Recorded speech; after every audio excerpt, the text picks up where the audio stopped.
is that although memory is a series of signals with a special kind of cue attached to them so that we don't confuse them with present experience, they are actually all part of the same thing as present experience. They are all part of this constantly flowing life process, and there is no separate witness standing aside from the process, watching it go by. You're all involved in it. Now, accepting that, you see, going with that, although at first it sounds like the knell of doom, is if you don't clutch it anymore.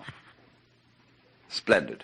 That's why I said that death should be an occasion for a great celebration, that people should say, happy death to you, and always surround death with joyous rites, because this is the opportunity for the greatest of all experiences, when you can finally let go because you know there's nothing else to do. There was a kamikaze pilot who escaped because his plane that he was flying at an American aircraft carrier went wrong, and he landed in the water instead of hitting the plane, so he survived. But he said afterwards that he had the most extraordinary state of exaltation. It wasn't a kind of patriotic ecstasy, but the very thought that in a moment he would cease to exist, that he would just be gone, for some mysterious reason that he couldn't understand, made him feel absolutely like a god. Well then, in Buddhist philosophy, this a sort of annihilation of oneself, this acceptance of change, is the doctrine of the world as the void. This doctrine did not emerge very clearly, very prominently in Buddhism until quite a while after Gautama the Buddha had lived. We begin to find this, though, becoming prominent about the year 100 BC. And by 200 AD, it had reached its peak. And it was developed by the Mahayana Buddhists. And it is the doctrine of a whole class of literature which goes by this complex name, Prajna Paramita. Now, Prajna means wisdom. Paramita, for crossing over, for going beyond. There is a small Prajna Paramita Sutra, a big Prajna Paramita Sutra, and then there's a little short summary of the whole thing called the Hridaya, or Heart Sutra.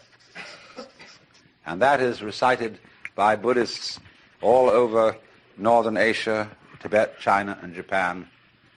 And it contains the saying, that which is void is precisely the world of form, that which is form is precisely the void. Form is emptiness, emptiness is form, so on. And it elaborates on this theme. It's very short, but it's always chanted at important Buddhist ceremonies. And so it is supposed by scholars of all kinds who have a missionary background that the Buddhists are nihilists, that they teach that the world is really nothing, there isn't anything, and that there seems to be something is purely an illusion. But of course this philosophy is much more subtle than that. The main person who was responsible for developing and maturing this philosophy was Nagarjuna. And he lived about 200 AD. One of the most astonishing minds that the human race has ever produced. And the name of Nagarjuna's school of thought is Madhyamika, which means really the doctrine of the middle way. But it's sometimes also called the doctrine of emptiness, or Shunyavada,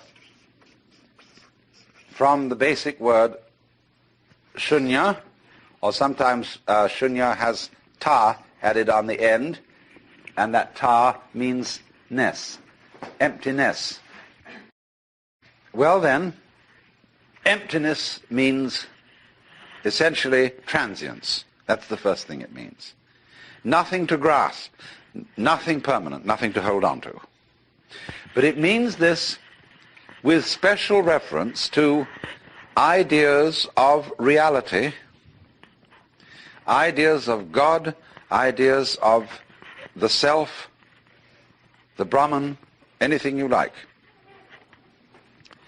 What it means is that reality escapes all concepts. If you say there is a God, that's a concept. If you say there is no God, that's a concept. And Nagarjuna is saying that always your concepts will prove to be attempts to catch water in a sieve or wrap it up in a parcel. So he invented a method of teaching Buddhism which was an extension of the dialectic method that the Buddha himself first used, and this became the great way of studying, especially at the University of Nalanda, which has been re-established in modern times, but of course it was destroyed by the Muslims when they invaded India. The University of Nalanda, where the dialectic method of enlightenment was taught. The dialectic method is perfectly simple. It can be done with an individual student and a teacher, or with a group of students and a teacher. And you would be amazed how effective it is when it involves precious little more than discussion. Some of you, no doubt, have attended tea groups, blab labs, in which people are there and they don't know quite why they're there, and there's some sort of a so-called resource person to disturb them. And after a while they get the most incredible emotions, and somebody tries to dominate the discussion of the group, say, and then the group kind of goes into the question of why he's trying to dominate it, and so on and so forth. Well, these were the original blab labs. And they have been repeated in modern times with the most startling effects. That is to say, the teacher gradually elicits from his participant students what are their basic premises of life. What is your metaphysic? In the sense, I'm not using metaphysic in a kind of a spiritual sense, but what are your basic assumptions? What real ideas do you operate on as to what is right and what is wrong, what is the good life and what is not? What arguments are you going to argue strongest? Where do you take your stand? The teacher soon finds this out for each individual concerned, and then he demolishes it. He absolutely takes away that person's compass. And so they start getting very frightened and say to the teacher, all right, I see now, of course I can't depend on this, but what should I depend on? And unfortunately, the teacher doesn't offer any alternative suggestions, but simply goes on to examine the question, why do you think you have to have something to depend on? Now, this is kept up over quite a period, and the only thing that keeps the students from going insane is the presence of a teacher who seems to be perfectly happy, but is not proposing any ideas. He's only demolishing them. So we get finally, not quite finally, to the void, the shunya. And what then? When you get to the void, there is an enormous and unbelievable sense of relief. That's nirvana. Phew, as I gave a proper English translation of nirvana.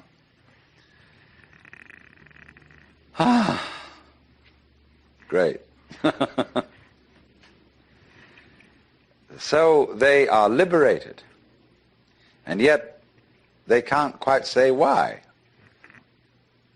or what it is that they found out. So they call it the void. But Nagarjuna went on to say, you mustn't cling to the void. You have to void the void. And so the void of non-void is the great state, as it were, of Nagarjuna's Buddhism. But you must remember that all that has been voided, all that has been denied, are those concepts in which one has hitherto attempted to pin down what is real.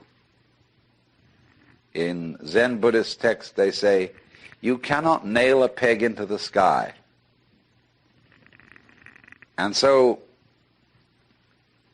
to be a man of the sky, a man of the void, is also called a man not depending on anything.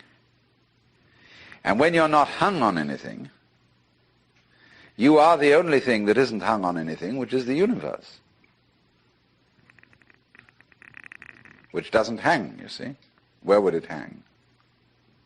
It has no place to fall on, even though it may be dropping. There will never be the crash of it landing on concrete floor somewhere. But the reason for that is that it won't crash below because it doesn't hang above. And so there is a poem in Chinese which speaks of such a person as having above not a tile to cover the head, below not an inch of ground on which to stand. And you see, this which to people like us who are accustomed to rich imageries of the divine, the loving Father in heaven who has laid down the eternal laws, O Word of God incarnate, O wisdom from above, O truth unchanged, unchanging, O light of life and love, the wisdom which from the hallowed page, a lantern for our footsteps, shines out from age to age. See, so that's very nice. We feel we know where we are, and that it's all been written down, and that in heaven the Lord God is resplendent with glory, with all the colors of the rainbow, with all the saints and angels around and everything like that. So we feel that it is positive, that we've got a real rip-roaring, gutsy religion full of color and so on. But it doesn't work that way. Rip-roaring, gutsy religion full of color and so on. But it doesn't work that way. The more clear your image of God, the less powerful it is, because you're clinging to it. The more it's an idol. But voiding it completely isn't going to turn it into what you think of as void. What would you think of as void? Being lost in a fog, so that it's white all around and you can't see in any direction. Being in the darkness. Or the color of your head as perceived by your eyes. That's probably the best illustration that we would think of as the void. Because it isn't black and it isn't white, it isn't anything. But that's still not the void. Take the lesson from the head. How does your head look to your eyes? Well, I tell you, it looks like what you see out in front of you. because all that you see out in front of you is how you feel inside your head. So it's the same with this. And so, for this reason, the great sixth patriarch, Huineng in China, said that it was a great mistake for those who were practicing Buddhist meditation to try to make their minds empty. And a lot of people tried to do that. They sat down and tried to have no thoughts whatever in their minds. And not only no thoughts, but no sense experiences. So they'd close their eyes, they'd plug up their ears, and generally go in for sensory deprivation. Well, sensory deprivation, if you know how to handle it, can be quite interesting. It'll have the same sort of results as taking LSD or something like that. And there are special labs made nowadays where you can be sensorily deprived to an amazing degree. But if you're a sort of a good yogi, this doesn't bother you at all. It sends some people crazy. But if you dig this world, you can have a marvelous time in a sensory deprivation scene. Also, especially if they get you into a condition of weightlessness. Skin divers going down below a certain number of feet, I don't know exactly how far it is, but get a sense of weightlessness. And at the same time, this deprives them of every sense of responsibility. They become alarmingly happy. And they have been known to simply take off their masks and offer them to a fish. And of course they then drown. So if you skin dive, and you have to keep your eye on the time. You have to have a water watch or a friend who's got a string attached to you. If you go down that far, and at a certain specific time you know you have got to get back. However happy you feel, and however much inclined to say, survival, what the hell's the point of that? And this is happening to the men who go out into space. They will increasingly find that they have to have automatic controls to bring them back. Quite aside that they can't change in any way from the spaceship. Now, isn't that interesting? Can you become weightless here? I said a little while ago that the person who really accepts transience begins to feel weightless. When Suzuki was asked, what is it like to have experienced Satori, enlightenment, he said, it's just like ordinary everyday experience, but about 2 inches off the ground. Zhuangzi, the Taoist, said, it is easy enough to stand still. The difficulty is to walk without touching the ground. And why do you feel so heavy? It isn't just a matter of gravitation and weight. It is that you feel that you are carrying your body around. So there is a koan in Zen Buddhism. Who is it that carries this corpse around? And so when you feel, common speech expresses this all the time. Life is a drag. I feel I'm just dragging myself around. My body is a burden to me. To whom? To whom? That's the question. You see?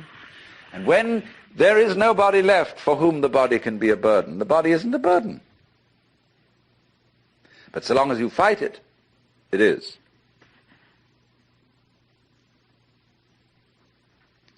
So then, when there is nobody left to resist the thing that we call change, which is simply another word for life, and when we dispel the illusion that we think our thoughts, instead of being just a stream of thoughts, and that we feel our feelings instead of being just feelings, it's like saying, to feel the feelings is a redundant expression.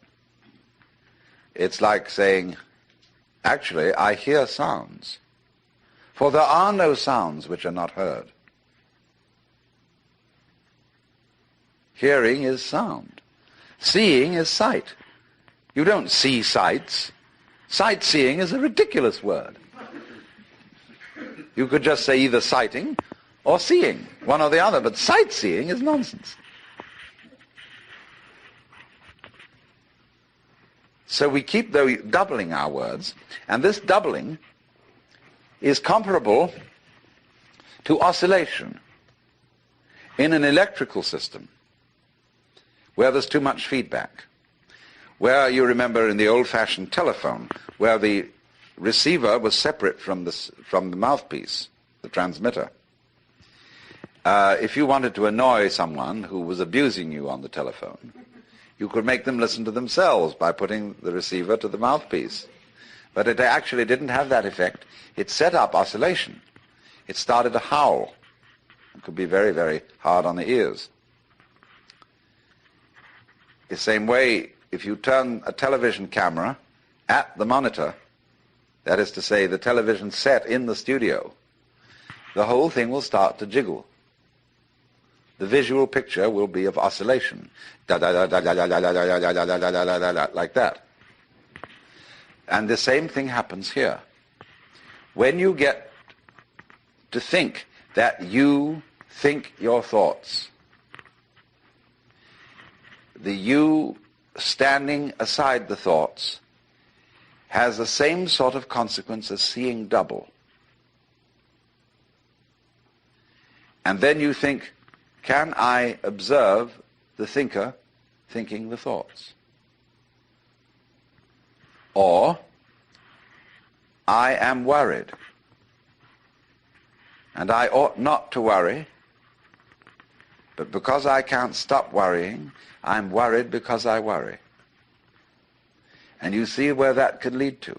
It leads to exactly the same situation that happens in the telephone, and that is what we call anxiety, trembling.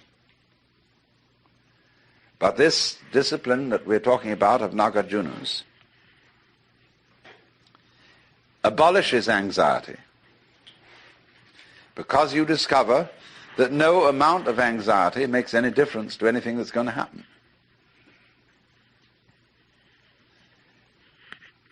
In other words, from the first standpoint, the worst is going to happen. You're all going to die. And don't just put it off in the back of your mind and say, I'll consider that later. It's the most important thing to consider now, because it enables you, it is the mercy of nature, because it's going to enable you to let go and not defend yourself all the time, waste all the energies in self-defense. So, this doctrine of the void is really the basis of the whole Mahayana movement in Buddhism. It's marvelous. The void, of course, is in Buddhist imagery symbolized by a mirror, because a mirror has no color and yet reflects all colors. When this man I talked to you of, Huineng, said that you shouldn't just try to cultivate a blank mind, what he said was this: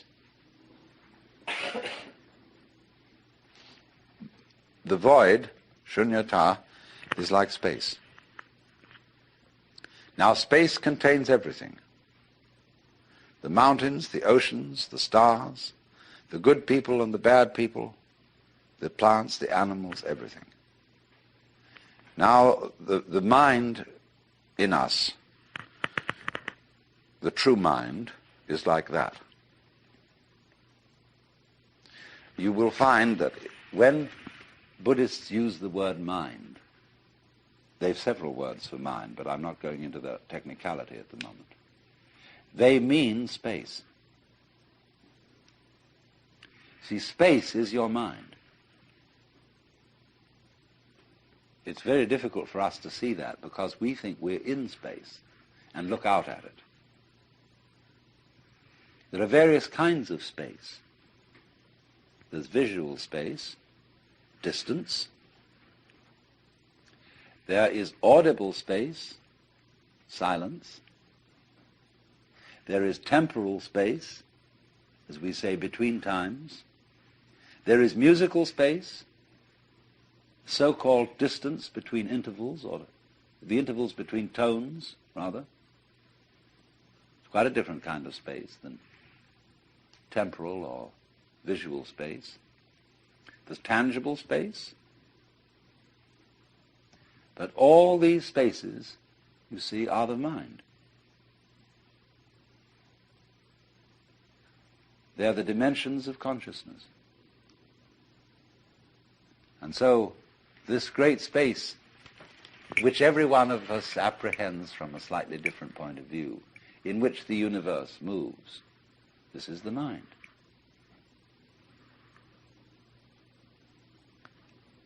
So it's represented by a mirror, because although the mirror has no color, it is for that reason able to receive all the different colors. Meister Eckhart said, in order to see color, my eye has to be free from color. So in the same way, in order not only to see, but also to hear, to think, to feel, you have to have an empty head. And the reason why you are not aware of your brain cells, unless you're only aware of your brain cells if you get a tumor or something in the brain, when it gets sick. But in the ordinary way, you're totally unconscious of your brain cells. They're void. And for that reason, you see everything else. So that's the central principle of the Mahayana. And it works in such a way, you see, that it releases people from the notion that Buddhism is clinging to the void. This was very important when Buddhism went into China. The Chinese really dug this, because Chinese are a very practical people. And when they found these Hindu Buddhist monks trying to empty their minds and to sit perfectly still and not to engage in any family activities, they were celibates. Chinese thought they were crazy. Why do that? And so the Chinese reformed Buddhism.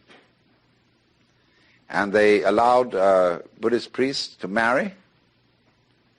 And in fact, what they especially enjoyed was a sutra that came from India, in which a layman, who was a wealthy merchant called Vimalakirti, out-argued all the other disciples of Buddha. And of course, you know, if in these are these dialectic arguments that are very, very intense things, if you win the argument, everybody else has to be your disciple. So Vimalakirti, the layman, won the debate, even with Manjusri, who is the bodhisattva of supreme wisdom. They all had to see a contest to define the void. And all of them gave their definitions. Finally, Manjusri gave his. And Vimalakirti was asked then for his definition, and he said nothing. And so he won the whole argument. The thunderous silence.